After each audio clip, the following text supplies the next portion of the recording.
Young man helps elderly lady cross the street. In return, she gives him.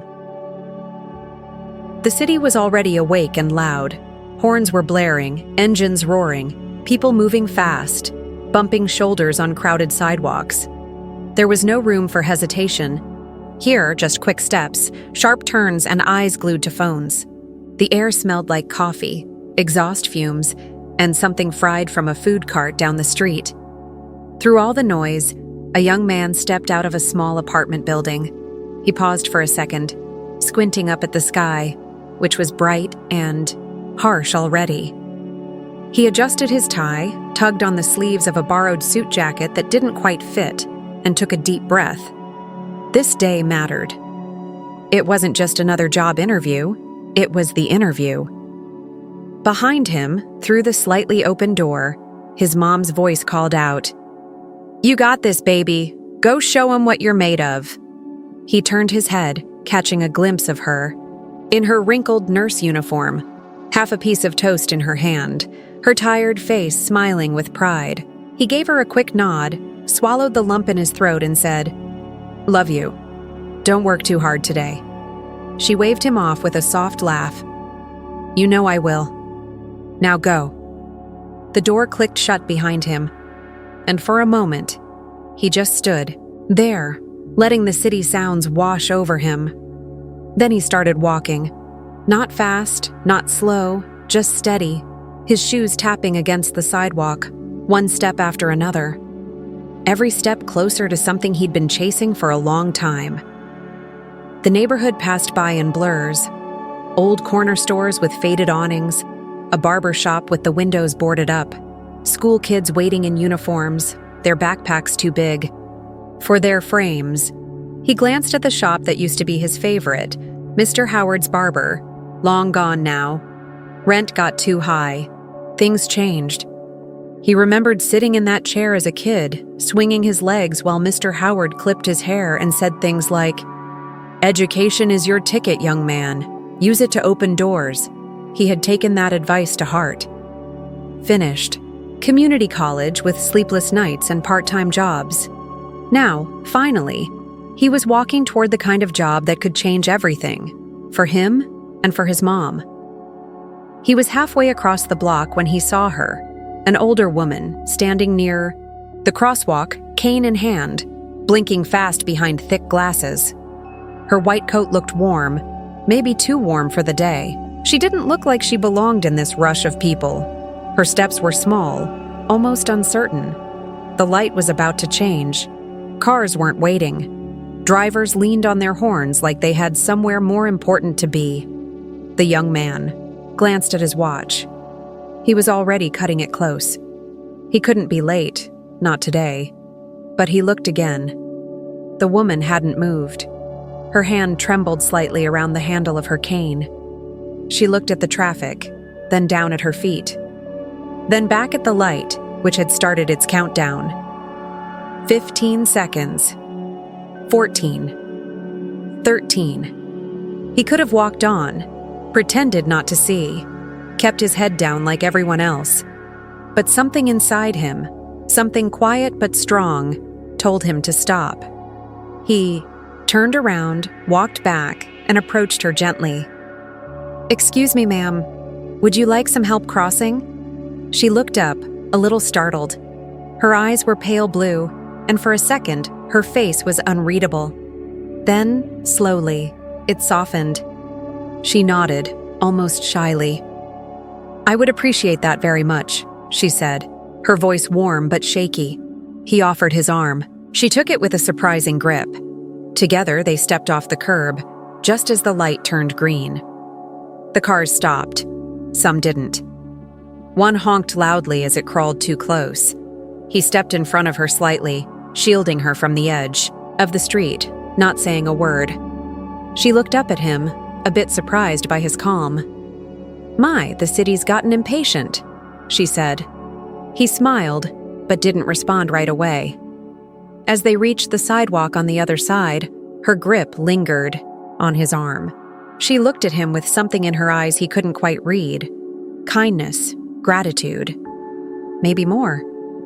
"Thank you," she said again, her voice clearer this time.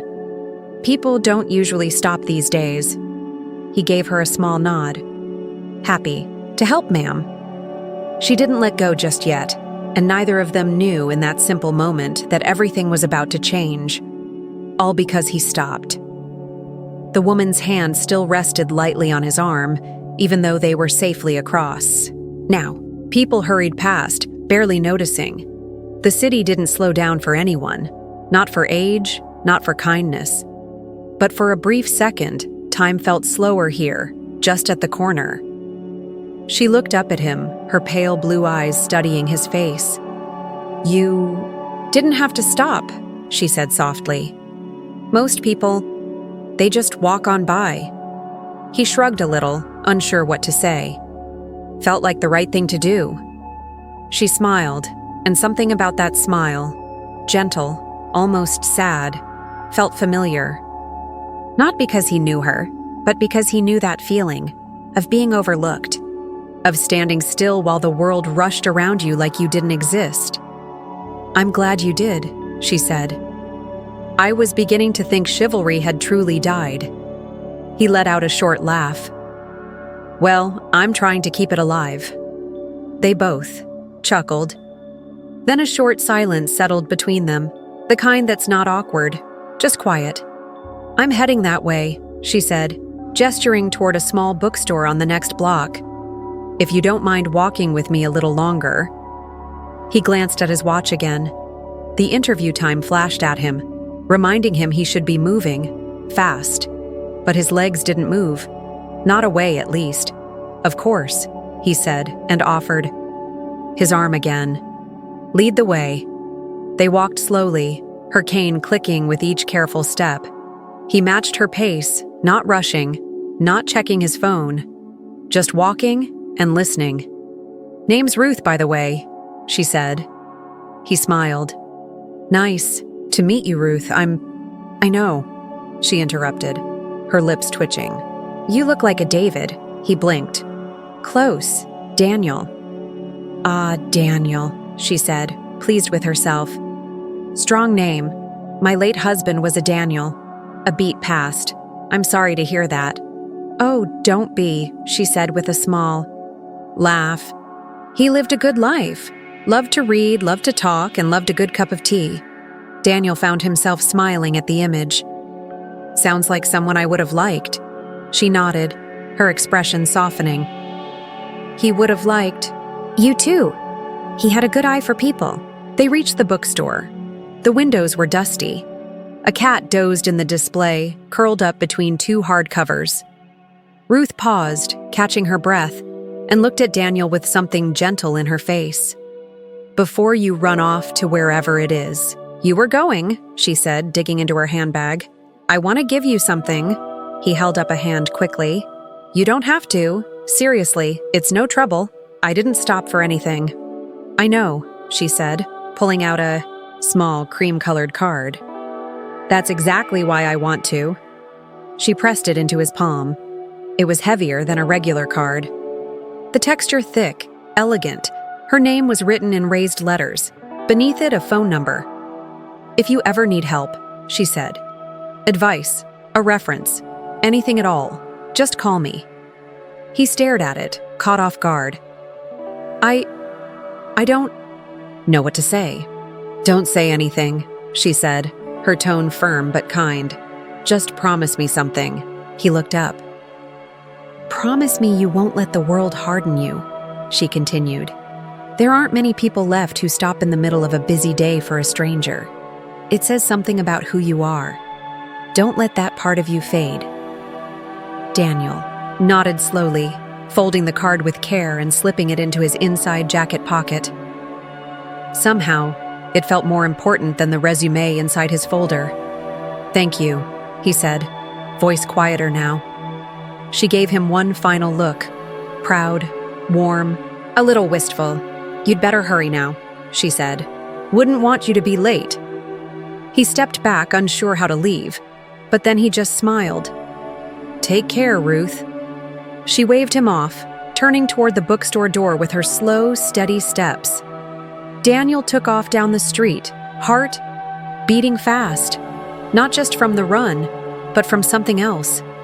He couldn't quite explain it. It was like that moment had shifted something, like life had briefly paused to whisper a secret only he got to hear. People rushed past again. Phones out.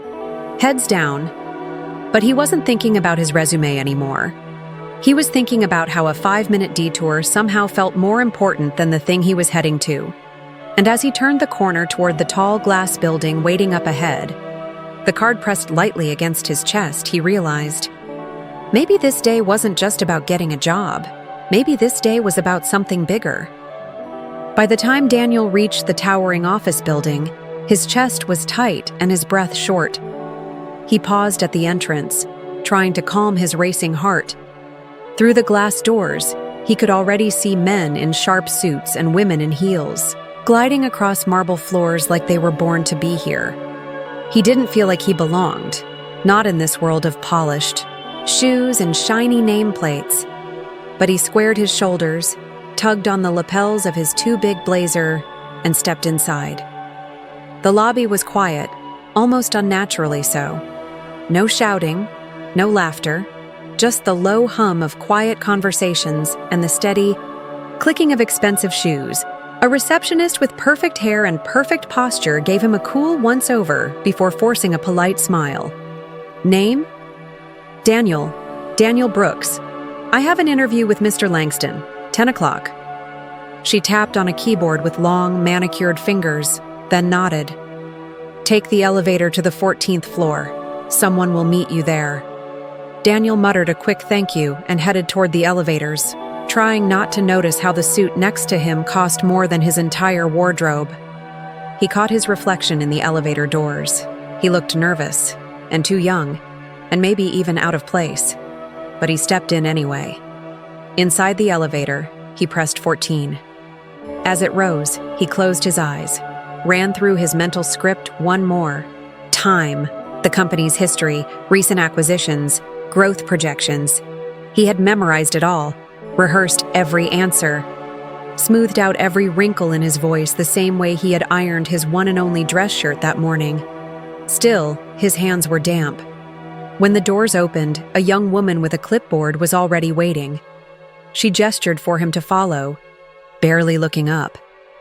The waiting area had a thick carpet and big glass windows that made the whole city feel like it was watching. 3 other candidates sat scattered around the room, clean-cut, calm, legs crossed just so, holding leather portfolios like they did this every week. Daniel sat down slowly. His knees bounced, nerves tapping out a rhythm his fingers couldn't stop. He looked around. None of the others made eye contact. After 10 long minutes, a door opened. A man in a gray suit stepped out. Sharp jaw, slick hair, thin-rimmed glasses. Daniel Brooks? Daniel stood quickly. Yes, sir. The man didn't smile, just gave him a nod and turned back into the hallway. Daniel followed. The office they entered was minimalist. One giant desk, a tall bookshelf, a painting of a bull charging across a canvas. The man gestured to a chair. Daniel sat. The silence stretched as the interviewer opened a folder. Daniel's resume. His eyes scanned it without expression. Community College of North Haven, he said aloud. Not a question, just a fact. Spoken with a tone Daniel knew all too well. He opened his mouth to explain. He had chosen community college because it was affordable, because he needed to work 2 jobs to pay for it, because it was all his family could afford. But the man didn't wait. And no internships? No corporate experience? Daniel shook his head slightly. No, sir, I worked while I studied, part-time in retail and food service, but I've developed strong communication and problem-solving skills. The man held up a hand. Let's just get to it. Then came the rapid-fire questions. Why? Do you want to work in finance? What makes you think you can compete with Ivy League grads? How do you handle pressure? Daniel answered as best he could. He stayed calm, spoke clearly, gave examples, recalled everything he'd practiced in the mirror, but the man wasn't really listening. His eyes wandered to the clock. His fingers tapped the desk. He gave clipped nods and moved on before Daniel finished speaking. Halfway through the interview, Daniel already knew the truth. They'd made up their minds before he ever walked through the door. Still, he kept going. He had to try. For his mom. For all those nights he studied until sunrise. For every odd job he worked just to afford bus fare. But it was over before it even began. "Well," the man said, standing, "we'll be in touch if we decide to move forward." Daniel stood slowly. He extended his hand. The handshake was brief, cold. He left the office and walked past the waiting candidates, their suits a little shinier, their smiles a little more confident. In the elevator down, he kept his eyes fixed on the numbers counting backward. 14, 10, 5, 1. When the doors opened to the lobby, the building felt bigger than before, the marble floors somehow colder. His shoes felt heavy now. Each step echoed with something deeper than disappointment. Outside, the sunlight was still bright, but it didn't feel warm. Daniel walked, no destination, just movement. The city didn't care. It never did. He passed coffee carts, buses, shouting bike messengers, but it all blurred into background noise. His thoughts raced faster than his feet. What did I do wrong? Why wasn't I enough? His fingers slid into his pocket, almost by habit. And then they stopped. That card. The one from the woman. Ruth. He pulled it out slowly, like it might vanish if he wasn't careful. The thick paper. Her name in gold print. A phone number. He stared at it for a moment. Then, almost without thinking, he pulled out his phone and dialed. The phone rang once, then twice. Daniel's thumb hovered over the screen, ready to hang up. He suddenly felt silly. What was he doing? Calling a stranger? She was just being polite when she gave him that card. She didn't mean, "Hello?" The voice on the other end stopped him mid-thought. It was her. The same warm, slightly trembling voice from that morning. Hi, yes. This is Daniel. Daniel Brooks. I helped you cross the street earlier today. A pause. And then, to his surprise, her voice lit up. Daniel! Of course I remember you. I was hoping you'd call. He blinked.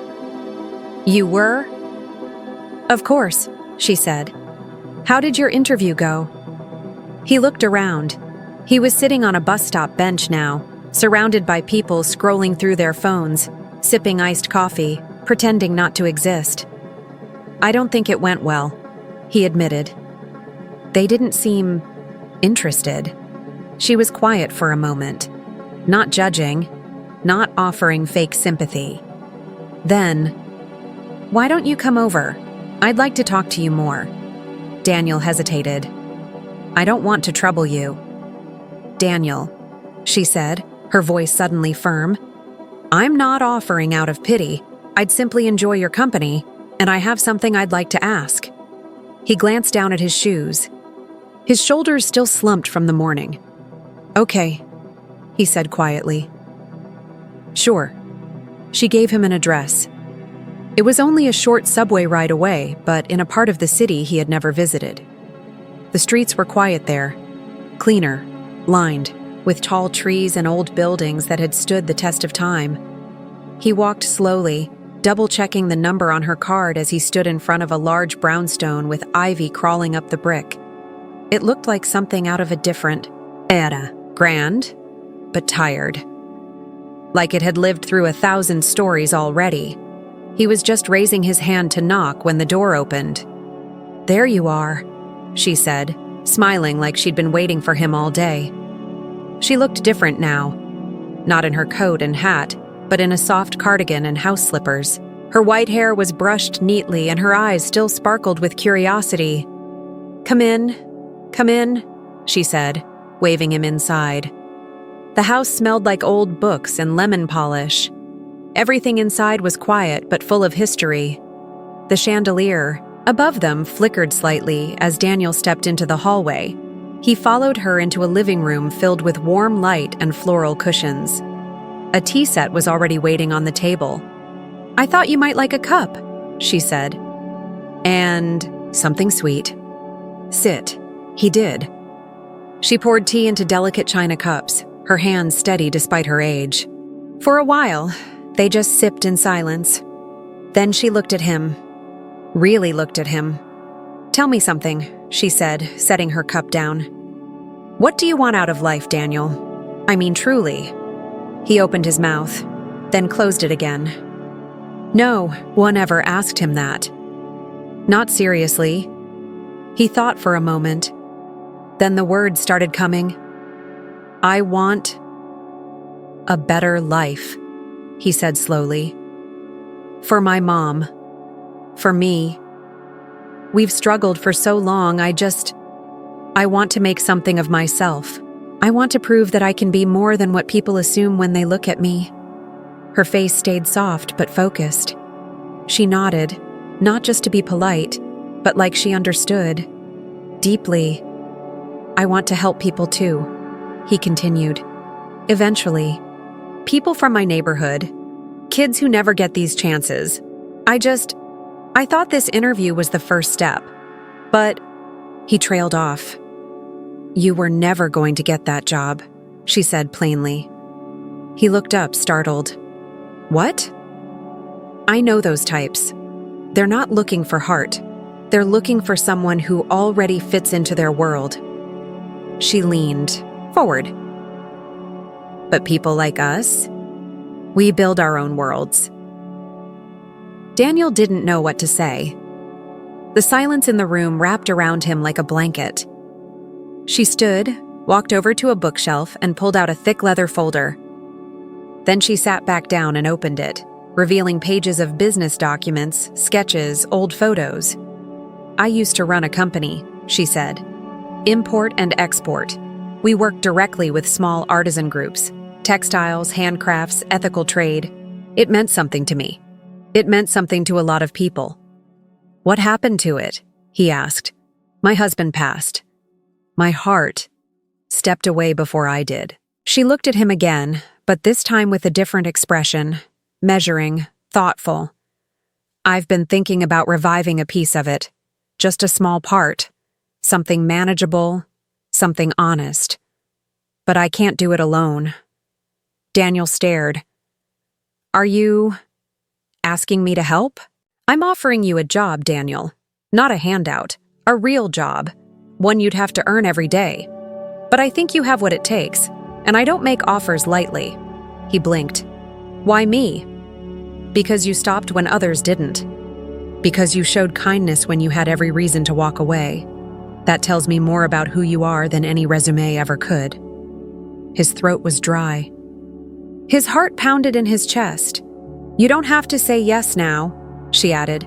"Go home, think, talk to your mother, then call me." He nodded, slowly. The folder lay open between them like a new chapter waiting to be written. That night, as Daniel walked home, the city felt different. Less cold, less rushed, more possible. He didn't have the job he'd wanted, but maybe, just maybe, he'd found something better. Something that mattered. The next morning, Daniel stood in front of that same brownstone, his palms slightly sweaty, his heart beating fast, not from nerves, but from something else. Hope. He rang the bell, and a moment later, the door opened. Ruth smiled, already holding a folder under her arm. "Right on time," she said. "That's a good start." Daniel followed her inside, not as a guest this time, but as someone about to begin something new. The house felt more familiar now, less like a museum, more like a quiet little headquarters. The scent of tea and old paper filled the air again. In the living room, a stack of folders waited on the table, along with a notebook and a freshly sharpened pencil. "You won't need a laptop today," she said, sitting down. "We're starting from the beginning." Daniel took his seat and opened the notebook slowly. It was blank, clean, fresh, full of possibilities. Just like this job. "So," Ruth began, "do you know what an import license is?" He paused. "I've heard of it, but I'm not totally sure how it works." She smiled. "Good. That means we're starting in the right place." And just like that, the real education began. No lectures, no buzzwords, no overcomplicated charts, or cold conference rooms, just stories. She told him how her business started small, just one supplier in Morocco and a few handmade rugs she sold at local fairs. Then came scarves from India, ceramics from Tunisia, woven baskets from Kenya. Every product had a face behind it, a name, a family. It wasn't just business, she said. It was connection and respect. That's why people trusted me. Daniel listened closely, scribbling notes as fast as he could, not wanting to miss a word. For the next few hours, she walked him through the bones of what made the business work. Sourcing ethically, managing costs, building relationships with artisans, handling customs and freight. She showed him old invoices and faded letters from suppliers who once wrote to her like she was family. Every time Daniel asked a question, she answered like it mattered, and it did. By noon, he felt like he had just completed an entire semester. They paused for lunch, just soup and sandwiches, but to Daniel, it felt like sitting down with a favorite teacher. She asked about his mom, about school, about what kind of future he saw for himself. "I'm still figuring that out," he admitted. "Good," she said. "Means you haven't boxed yourself in yet." That afternoon, she handed him a small list of old contacts, former partners from her past. "I want you to reach out to these people, not as my assistant, as yourself. Tell them who you are. Tell them we're starting something new. Ask if they'd like to be a part of it." Daniel blinked, "But I don't even know what to say yet." "Exactly," she said with a grin. "That's how you learn." He spent the rest of the day crafting emails, reading over her old materials for inspiration. His messages were awkward at first, too formal, too careful. She read one over his shoulder, chuckled, and gently pointed out where he could loosen. "Up, people want real. Speak like a human, not a brochure." By the time evening rolled in, he had sent 5 emails. 2 responses came within an hour, both warm, both interested in hearing more. It wasn't just progress, it was momentum. As he packed up his things to head home, Ruth walked him to the door. "You did well today," she said, leaning on her cane. "Better than I expected," he smiled. "Thanks. I think I'm starting to get the hang of it." She nodded slowly, her gaze steady. "Don't get comfortable. Business will humble you quick. You've got a long road ahead, but you're walking in the right direction." Daniel stepped out onto the quiet street. The sky was soft pink, the sun just starting to dip behind the buildings. He looked up for a moment, then down at his notebook. It was already half full. His phone buzzed in his pocket. A message from his mom. "How was your first day?" He smiled and typed back. "Different. Amazing. I think I'm finally doing something that matters." The next morning he was back again, and the next, and the next. Each day was a little harder, but also a little more exciting. He made mistakes. Ruth corrected them. He learned about freight paperwork, inventory systems, quality control. He started speaking up more, asking sharper questions, thinking ahead. Ruth started giving him more responsibility. She let him handle follow-up calls, research new artisans, and even pitch new packaging ideas. "Your handwriting is awful," she said one day, handing back one of his notes. "But your instincts are good." Week by week, something in Daniel began to shift. His posture, his confidence, the way he spoke to suppliers, the way he started carrying a pen in his pocket, like it was a part of him now. He wasn't just assisting anymore. He was building something. And deep down, In the quiet corners of his mind, one truth kept rising. This wasn't a detour anymore. This was the road. And for the first time in his life, Daniel couldn't wait to see where it led. Months passed, not all at once, but in small ways, marked by new folders on the table, Ruth's growing trust, and Daniel's notebook filling up until the pages curled from overuse. What started as quiet lessons turned into daily planning sessions. Ruth no longer hovered over him. She sat beside him, listened, asked him what he thought. And not just to be kind, because she meant it. "You're ready for more," she said one morning over their usual tea. "And I've got something in." "Mind?" Daniel looked up from a shipping invoice he had been reviewing. "More? Something yours. Your own corner of the business." He blinked, unsure how to respond. "I want you to lead a new outreach program," she said. "Start with young artisans, local, global, doesn't matter. You find them, you talk to them, you help them bring their work to the world the right way.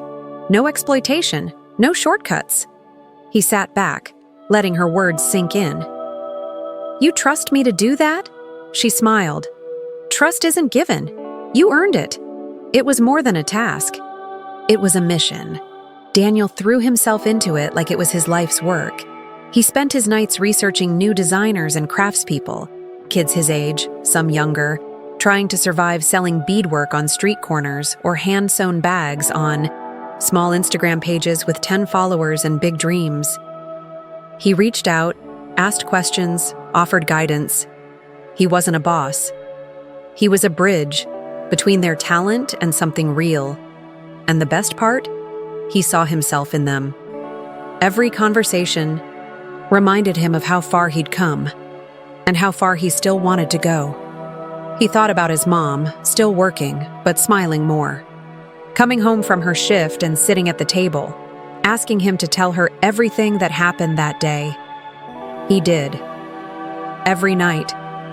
Some nights, she'd listen, wide-eyed and proud. Other nights, she'd get quiet and teary-eyed. "You're changing, Daniel," she said once. "Not into someone else, just into more of yourself." One crisp Thursday morning, Daniel stood inside a crowded high school gym, wearing a navy sweater and holding a microphone. The room buzzed with chatter. Kids in. Hoodies, chewing gum, texting under their desks. No one was really listening yet. Then Daniel spoke. "I used to sit where you are," he began. Tired, unsure, feeling like the future belonged to other people. The room started to quiet down. "I didn't come from money. I didn't have connections. I didn't wear suits or know anyone in business. But what I had was a mother who believed in me, and one stranger who stopped long enough to see me. That changed everything." He talked about his story, about not getting the job, and how that failure led him somewhere better.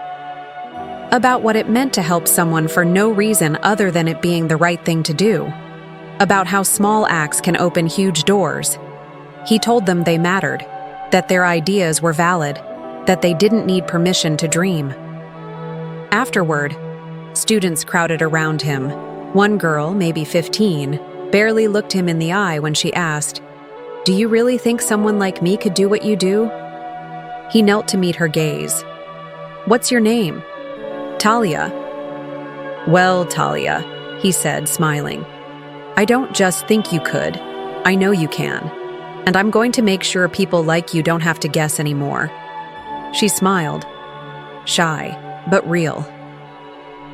When Daniel returned to Ruth's house that afternoon, she was waiting in the sunroom with a newspaper open and a proud look in her eyes. "You're in here," she said, tapping a page. "Page 6. Nice photo." He looked. There it was, his name. A short piece about the school talk and the new artisan youth program he was running. "You're becoming the kind of man people write about," Ruth said, then added with a playful smirk, "Just don't let it go to your head." "I won't," Daniel said, but truthfully, it still didn't feel real. None of this did. Every good thing still felt like a borrowed moment, one he had to protect. Later that evening, as the sun dropped below the rooftops, Ruth handed him an envelope. No explanation, just a quiet smile. Inside, a legal document. Clean, official. It was a partnership agreement. She had added his name to the company. Daniel read it 3 times before looking up. "I don't even know what to say," he whispered. "Don't say anything yet," Ruth said gently. "Just understand, I don't see you as someone who works for me anymore. I see you as someone who builds with me." He sat in silence, the paper trembling in his hands. "You believe in me that much?" he asked. "I believe in what you've become," she answered, "and what you're going to do next." He didn't cry. Not right then. But later that night, when he called his mom and told her, his voice broke halfway through the sentence. She didn't say anything either, just breathed into the phone, then said, "Told you, you were always meant for more." Daniel looked out his bedroom window that night, the city glittering in the distance. The same streets that once made him feel invisible now felt like his own. He didn't know exactly what tomorrow would hold. But he knew this. He wasn't just working a job. He was building a legacy, one act of kindness at a time. The wind carried a faint chill that morning as Daniel stepped out of the cafe, coffee in one hand, notebook in the other. He paused at the corner, watching traffic roll by, people darting across streets, heads down, earbuds in, chasing something they probably couldn't name. It had been a year, 12 months since that job interview, 12 months since a woman with trembling hands and a quiet smile gave him a business card that changed his entire life. Daniel wasn't the same person anymore. He didn't just walk through the city now. He walked with purpose, like he had roots here, like he belonged. He adjusted the strap of his bag and started walking toward the office. Their office now. The brass plaque outside the building read 2 names, side by side. He ran his fingers over the cool metal every morning before walking in. Not out of pride, but out of quiet disbelief. He remembered the first time Ruth let him unlock the door, the way she stood back and watched. No words, just a nod. Now she was semi-retired. Not fully, of course. She was too sharp to ever truly step away. But she let him lead.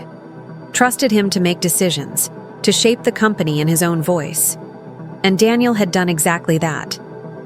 The artisan outreach program he built was now the heart of the business. They worked with young creators in 6 countries and 3 inner-city neighborhoods. Some of their items were now being featured in boutique shops downtown. Others were part of a new online collection called Hands of Tomorrow. Every product came with a story, and every story was someone like him, trying, dreaming, fighting to be seen. They had launched a scholarship fund, too. Ruth's name was stitched into the seal. Daniel made sure of it. He had promised her that night when she handed him the partnership papers that her legacy would live on. And it did. In every artist they funded, in every classroom they visited, in every mother who now watched her child find a different kind of future. That afternoon, Daniel visited a local high school again. He stood in front of a new group of students. This time, there were no nerves, just honesty. He told them about failing that interview, about the walk home, about the decision to help someone when he didn't have the time. He didn't preach, he just told the truth, and they listened. He saw it in their faces, the way some leaned forward, the way a few looked down, like holding back tears. The way one boy at the back kept nodding quietly, as if Daniel had reached a part of him no one else had ever spoken to. After the session ended, the boy came up to him, said his name was Devin, said he didn't know people like Daniel existed. Daniel just smiled. "You exist too," he said. "That's enough to start something." A few days later, Daniel stood on the corner of a busy street, waiting to cross. He was on his way to meet Ruth for tea. She had insisted they keep their weekly tradition, even now that he was running things. The light was red. Cars zoomed past, and that's when he saw her. An older woman, maybe in her 80s, standing at the edge of the curb, looking unsure. She held a shopping bag in one hand, her cane in the other, and kept glancing at the blinking crosswalk signal like she was waiting for it to slow down. It didn't. The world never did. Daniel looked around. People passed her without a second glance. Too busy, too distracted, too something. He smiled softly, then stepped toward her. "Excuse me, ma'am," he said gently. "Would you like some help crossing?" She looked up at him, surprised, then nodded with quiet relief. "Yes, thank you. That's very kind of you." He offered his arm and she took it, just like Ruth had. As they crossed, cars honked and the wind picked up. But Daniel didn't rush. He kept his pace steady, shielded her from the street's edge, made sure her steps were safe. When they reached the other side, she squeezed his arm slightly. "Not many people stop anymore," she said. He smiled. "Some of us still do." As she walked away, he stayed where he was for a moment. He glanced across the street. There, in a parked car, just like that day months ago, Ruth sat in the passenger seat, watching. She lifted her hand, gave him a proud little wave. He nodded. He had come full circle. But this time, it wasn't just about kindness. It was about what came after. How you carry it forward. How you become someone else's turning point, without ever meaning to. That night, in his office, Daniel sat at his desk overlooking the city. The sun was setting, casting long golden streaks across the floor. He opened his notebook, not a fresh one, but one of the early ones. The one where he wrote his first supplier email, where he scribbled Ruth's quotes in the margins, where the ink had smudged from late nights and cheap pens. He flipped to the last page and wrote, "Kindness isn't the end of the story, it's the beginning." Then he closed the notebook and got back to work. There were more people to help, more doors to open, and a world waiting for someone to notice.